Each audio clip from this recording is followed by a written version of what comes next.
Hello, my name is Rusty Coones, and I have Bobby Tabaldo of ABATE with me right now, and he's the legislative director, an important man, and he has a lot to say about a lot of things that we need to hear. How you doing, man? Excellent, Rusty. Really appreciate your time opportunity. Well, I appreciate you being here, man. I'll tell you what you guys are doing. We really all appreciate it in the motorcycle community, and anything we can do to help get the word out there for you, we're going to help out. You know, so I know there's a lot of stuff to talk about, and you've been involved in this at a high level for a while. You're up at the legislature up there, and in the Bay Area, and going to Sacramento a lot. So I'd like you to just, in your own words, give us kind of a rundown of what we're up against, who you are, what your organization is, and everything that's happening, if you don't mind. Sure. So it's not really a topic we can get through in just a few minutes, but I will do my best. So currently, I'm the legislative director of ABATE California. ABATE California being one of several motorcycle rights organizations here in the state of California, along with MMA and biker rights organizations. So we've been established since the early 80s, if I recall correctly, as part of our history. And we've been engaged in a lot of things. More recently, if we want to talk more currently, we are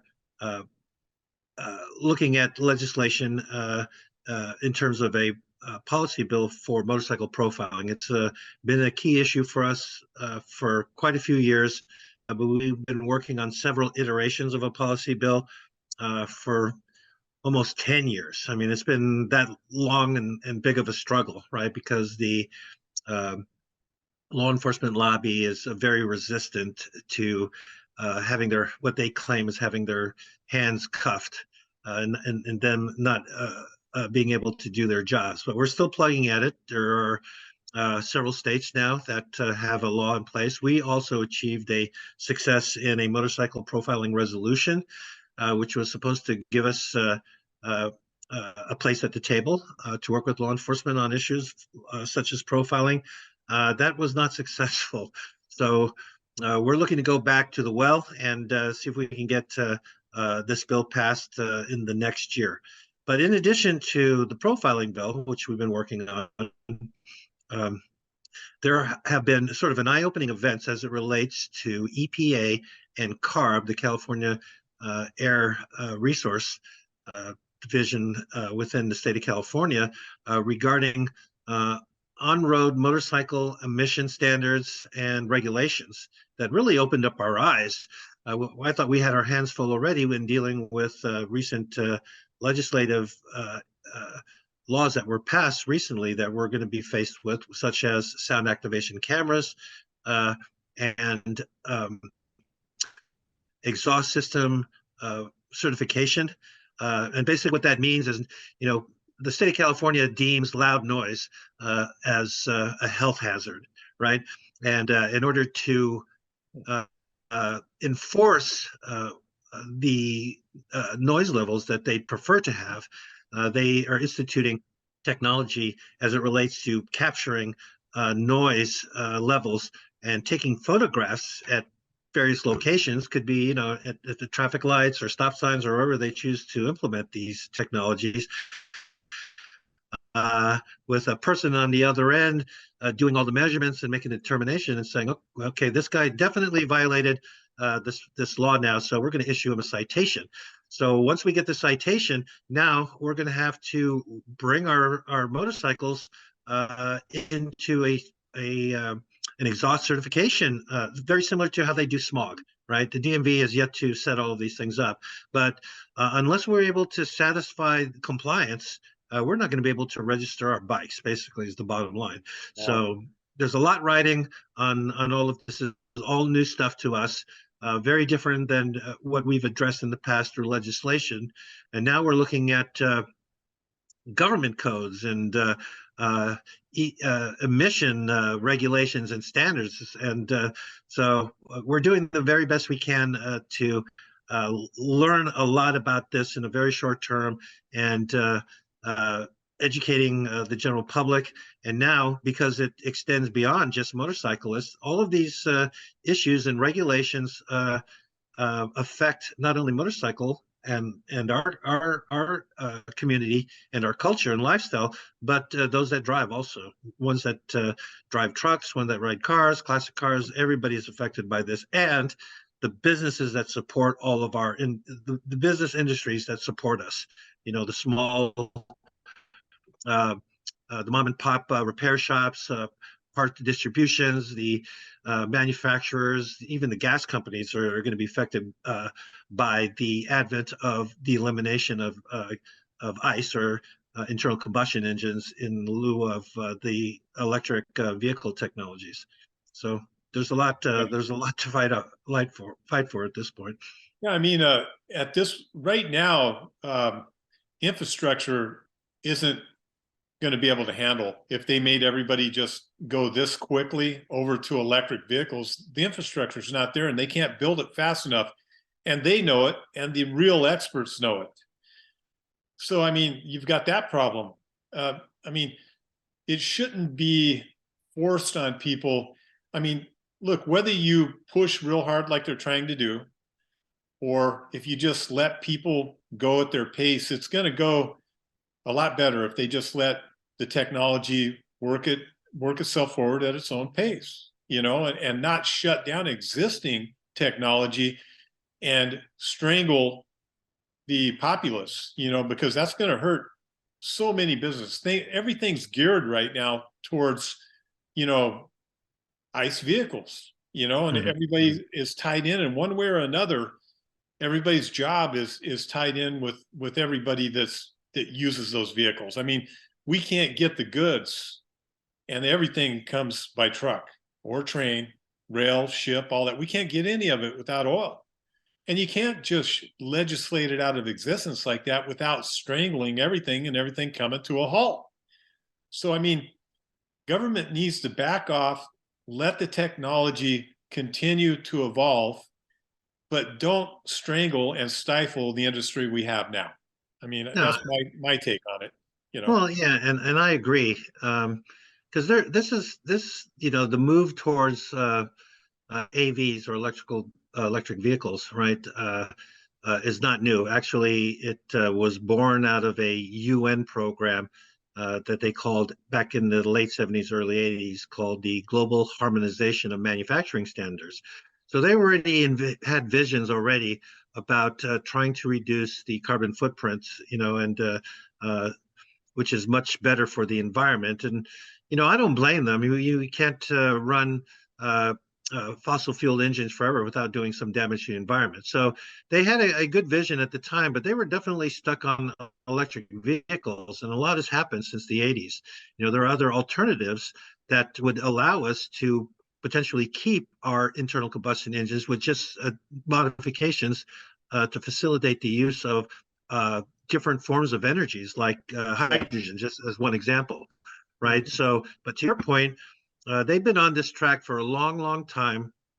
A lot of groundwork, many years of laying out these type of standards in Europe has taken place. And so they're using all the work that Europe has been doing over the last decade or even longer, and using that as sort of the basis for their proposals for adapting those EU standards and putting them in place here as sort of as part of this global harmonization of getting everybody to the same type of standards in manufacturing.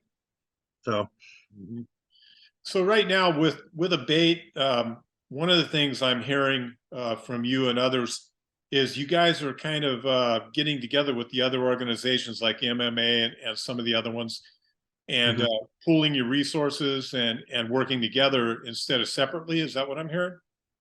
Well, actually, yeah, well, definitely yes. And I'll just give you a little background on that because, over the years, the MROs, have struggled a little bit. Our MMA has sort of disappeared for a little while. MMA became a little bit stagnant also, and but there were a few of us that independently went out and said, hey, we still need to work on stuff regardless of what's going on with the MROs. Let's establish a coalition of any organization that might be willing to work with us towards some legislative goals. And a perfect example of this was the lane splitting bill here in California, where we worked together. We brought on calls the those the MMA that wanted to participate, members of ABATE, the COCs, and we all just started working together along with the AMA to have discussions with the legislator and the professor that created this, the science behind the studies, and through trial and tribulations, we were able to successfully uh, get the bill passed the way we wanted, which was without a lot of restrictions, and we were very, very happy about that. So that basically propelled us to continue on with this uh, grassroots type of coalition. Again, not to tell any other organization what to do, but just offer the olive branch and say, hey, we all have goals that are somewhat the same. Why can't we work on them together? You can see now that we have a pattern of success when we all work together. And I think if you ask anybody who works in with ABATE or MMA, or even with the COCs, we all realize that unless we put all of our resources together, we're not going to be able to achieve the successes that we desire. And now that CARB and has basically introduced or standards along with the governor's mandate for the end of uh, internal combustion sales here, in 2035 ish, that now we're involving not only the motorcycle industry and consumers, but the automobile industry, the trucking industry, everybody who rides and drives now are going to be affected. So that presents us with an opportunity to expand our coalition to be more inclusive of those other industries, so we can combine our knowledge capital, our finances, our political capitals together and become a force in what I state is really a movement.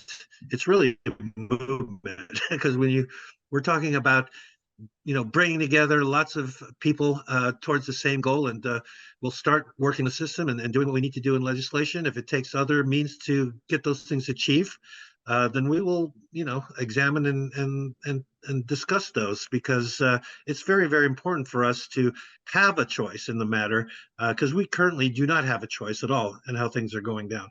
Yeah. Now, this unification rally that just happened in Sacramento, that was an example of you guys all coming together, right? Yes, exactly. So when I was co-chair of the North California COC, we had looked at sort of our history when it came to rallies, because we knew that we wanted to proceed with the introduction of the profiling bill, but we looked at the previous history the last several years, and we realized that the days that we were having these rallies weren't conducive to having a lot of folks there. So we moved it to the weekend with a plan to go and talk to legislators the following day on Monday. And even though legislators aren't there on the weekend, based on the type of media coverage we had, we were able to get enough exposure that legislators knew that we were there, and they knew what we were talking about and what we expected from them as civil servants. So we've continued along that way, and the whole point about the unification again is knowing that we can't do this by ourselves. Okay, so we have different organizations that have in the past independently tried to achieve legislative relief in some of these issues, and some achieve some level of success. But we know now that we can, in order to achieve some of the most important issues that are on plate, especially today, we have to work together. I don't think that can be argued by anybody at this point. When you did the unification rally, I think everybody kind of rallied up there early in the morning or whatever, mid-morning, and there was a lot of speeches and things given. And pretty much after that, it was over with, correct? Well, the way typically how these handles, we definitely have an idea of what the themes are going to be. You got to have a reason to have a rally, and you have to have stated goals and objectives. What are we trying to achieve by this rally, right? So we had to make that very clear on the reasons. Well, all we had to do is examine some of the things that we're faced with today. As I mentioned before, the sound activation cameras, the exhaust certification and compliance bill, and now we're looking at more additional changes or modifications proposed by CARB and by the EPA that are going to continue to, affect all of us. I mean, what we don't really hear about these type of things is how it affects, the business people and the industry. There's a lot of small shops that are already affected by some of the um, regulations and standard put forth by the EPA and CARB, and it's very difficult to run, as for an example, a trucking business here because, unless their vehicles comply to the standards that are set for today, they have to either sell off their businesses or run their businesses out of state in order Yeah. to maintain afloat, right? So, people are just trying to survive here. And again, this is part of the of what government does. I mean, with these mandates, is that they're trying to achieve a goal, which is fine. I think everybody realizes and agrees that something has to change along the way. That we can't run fossil fuel type engines forever without doing great damage to the environment. But there are alternate forms of energy that we can look at that are actually here and available now. We just have to make the investment to, extend them to, for bigger applications. As an example, like hydrogen, that would allow us also to use internal combustion engines with just a different fuel type, right? And if we allow the industry over time to adapt to these things, then it wouldn't have the same level of impact that it does today. Uh, Exactly. and the most important thing, as you already brought up, we definitely would like to have a choice in matters. That's right. That's right. Government has a way of trying to be our parents, and we we already have parents, right? We know what's good for us, and we feel that we can do the right things for the right reasons based on the choices that we make, and they're intelligent choices. And so, the whole point of getting together is I think everybody can sort of level set on the challenges and what we can achieve together in terms of doing things the right way, proposing the right type of programs to get us to the end state without destroying our culture, our lifestyle, and the industries that support us along the way. So let me. I got something I'm thinking about here. So everybody got together for unification, but most of the people that went up there were real serious about it because they really believe that this fight needs to happen, and they really are behind people like you that are doing all the work. But a lot of the other people that go to a lot of events didn't go because they like to go to events, but they didn't necessarily want to go to that event. What if, and this is just an idea, what if you did a unification type rally that was actually like an event that had, I mean, like Laughlin, but not big like Laughlin. You know what I mean? Something where there were vendors and all kinds of cool stuff going on for a day or two. People show up for the unification rally and they do their speeches and everything that they do. But there's also a reason for all the other writers that aren't necessarily political and aren't thinking or woke about it yet. Mhm. I don't know. It's just an idea. No, But no, I no. mean, I know exactly where you're going, and believe me, we to think outside the box and type of thing. So, yeah, the traditional method is having the rally, and I don't think that's still a very important tool in the tool chest. In terms of uh-huh, motorcycle rights.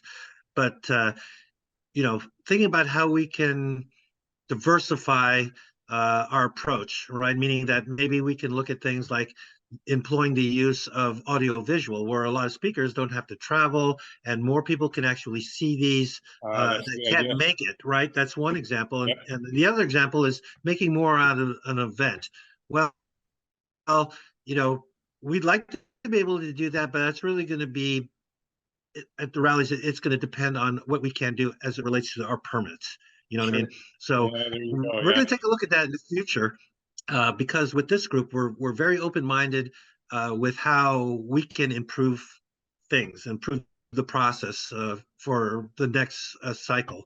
And so, maybe we can have multiple events transpiring at the same time. We can have sort of the rally up in Sacramento as sort of the head event, and then we can have like uh, uh, events that are occurring in different geographic regions. That's another interesting way to do Yeah. things as well. So there's a lot of innovative things that we're going to take a look at and make it one that more people can be engaged as well as participate and making it exciting for them and maybe bringing the family so it's not so dry because the Yeah. political speak is sort of dry and it tends to lose people over time even though it's important information and I think everybody can get behind it.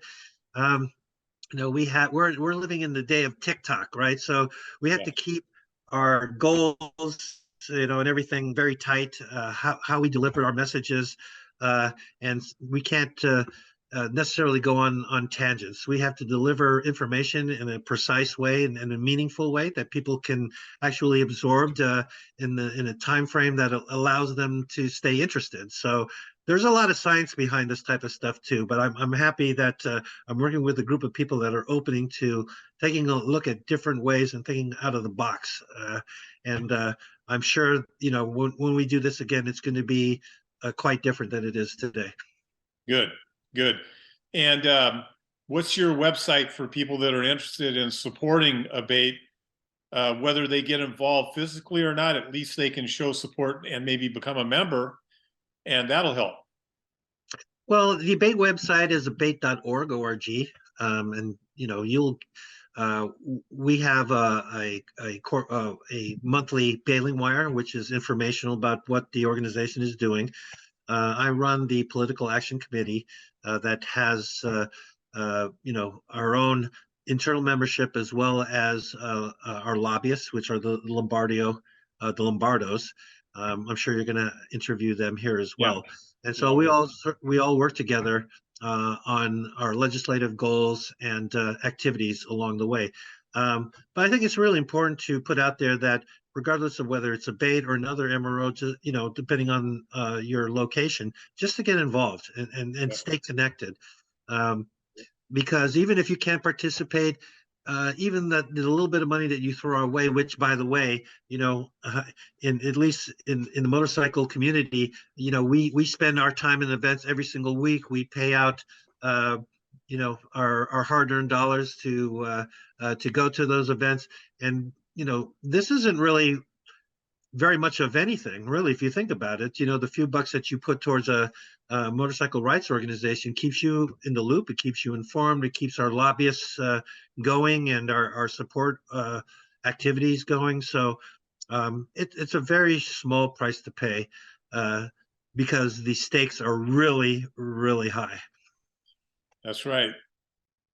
Right on. Well, I really appreciate the interview with you, and I hope that this illuminates some people to what you're doing because you guys are behind the scenes doing a lot of work that people aren't aware of, and the average motorcycle rider is benefiting from all of it, but they're really not aware. Yeah, and then we really also appreciate the exposure because, part of the framework for a civil rights movement is the use of media to get the word out, among other things that we're doing from a political standpoint. So, very, very key. We have different. There's a sort of a generational thing going on right now.